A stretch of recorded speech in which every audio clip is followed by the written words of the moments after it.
Today, I'm going to make ground beef. I'm going to make a ground beef with mixed vegetables. Actually, yun yung recipe. Yan sa friend ko from Bacolod, from the Philippines. Classmate ko niya sa college. Niluto yan for me. The first time nga natilawan ko siya, na-meet tangid ko. So, ang inimo ko, may gamay ako nga twist ginimo sa iya recipe. Siya gimutangan niya corn. Ako wala ko na gimutangan corn. Kag wala ko nagamit butter. Pero, na-meet siya gyapon. So, I will call this recipe Kirby's ground beef with mixed vegetables. Thank you, Kirby! I hope you will enjoy, everybody! Here are the ingredients of my Kirby's ground beef with mixed vegetables. Ground beef, 500 grams. Cabbage, string beans, green beans. I like to have a lot of beans, so I mixed two kinds of beans. Okay? Instead of using ardapple, what do you call that? Potatoes, I use sweet ardapple, kamote. Carrots, onions, garlic, kamatis, tomatoes, garlic powder, paprika powder, salt and pepper, a little oil, and a little soy sauce. Let's begin with our recipe. In a pan, we put very little oil. Yes, this is olive oil. Put the garlic. Saute until it's a bit brown. This time, you make sure that your garlic is a bit brown because it is tastier. It's lekker. Put the tomatoes in. Tomatoes. No, this is the... Put the onions. Saute it, saute it. Put the tomatoes. Saute. Together. Saute, saute. I put a little water again. There you go. Saute it.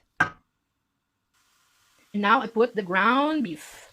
Saute, cook the ground beef with onions, garlic, and tomato until it's brown. We wait until the ground beef turned into brown, and then we put a little soy sauce. And we put a little soy sauce and then stir it again. And then you put the salt and pepper and a little garlic powder and a lot of paprika powder. And then you stir it together. You stir it. Now our ground beef is brown. We put a little soy sauce, not so much. Okay. And now I put the carrots first. Cover it. Let it boil for If you want to put a little water, that's also okay. You leave it for about depends, about 5 minutes. Para lang ang carrots soft. After 5 minutes, you can put your sweet potato. Kamote. You put your kamote. Cover it. And wait for 5 minutes.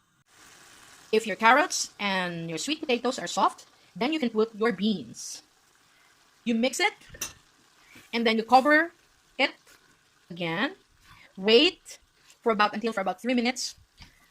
Enough lang mag soft dutay. Enough lang not too soft. Your beans needs to be crunchy. After 3 minutes, you put your cabbage. Mix it. So you cover it, turn it off, and then you let the steam cook the cabbage. Ladies and gentlemen, this is my Kirby's ground beef with mixed vegetables. And you can also put rosina. What is rosina? Forgot. You can put corn, you can put anything, you can put any vegetables you like. This is really good. I really like beef kahak or pork kahak because I can do anything with it.